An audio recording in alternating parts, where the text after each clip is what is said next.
หวาน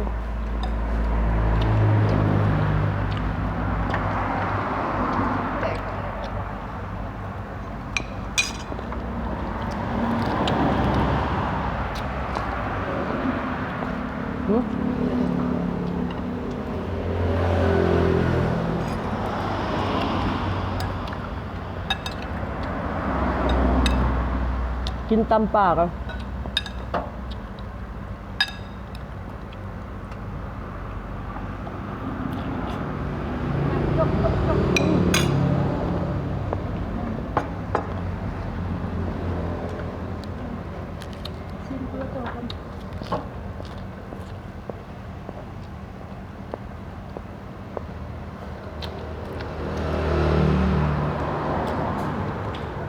กินกุ้ง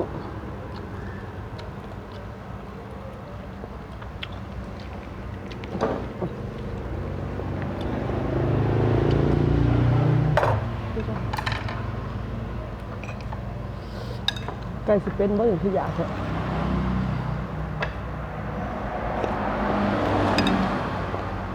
น้อยจะมาเป็นเนาะ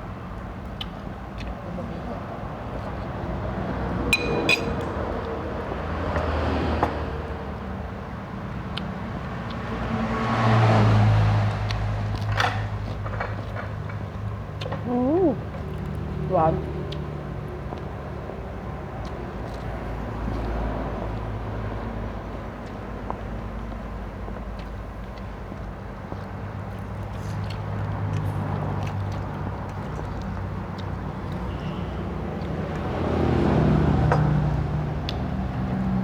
ใช้กับตัวแซ่เนาะกองกลางเลยจะเอาไปอีกถ้วยหนึ่งลูกจานหน่อยหนึ่งนะลูกบอสถ้วยน้อยนะคือมาตักเจียวนะไอ้ยา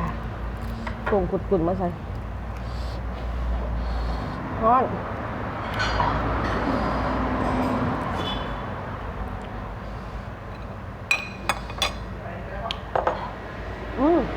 ของบ้าน เป็นลูกชิ้นหาตัวนี้ค่ะแล้ว ฮะ เป็นลูกชิ้นหาตัวนี้ ไอ้เราบ่เจอกับเพชรขนาดเลย ลิงมาได้ไหมลิง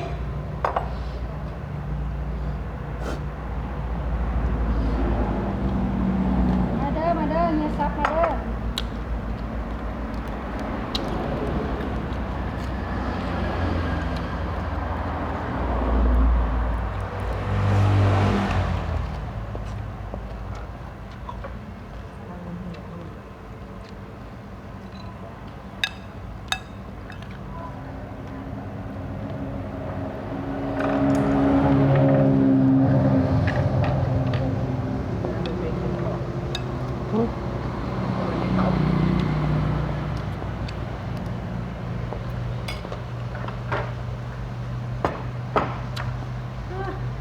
ไม่เงียบเลยกุ้ง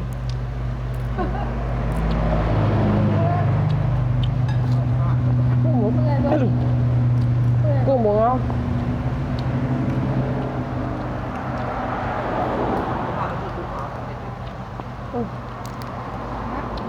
ปิ้งกุ้งขาวดีกว่า ลูกเปื่อยถูกกันแล้ว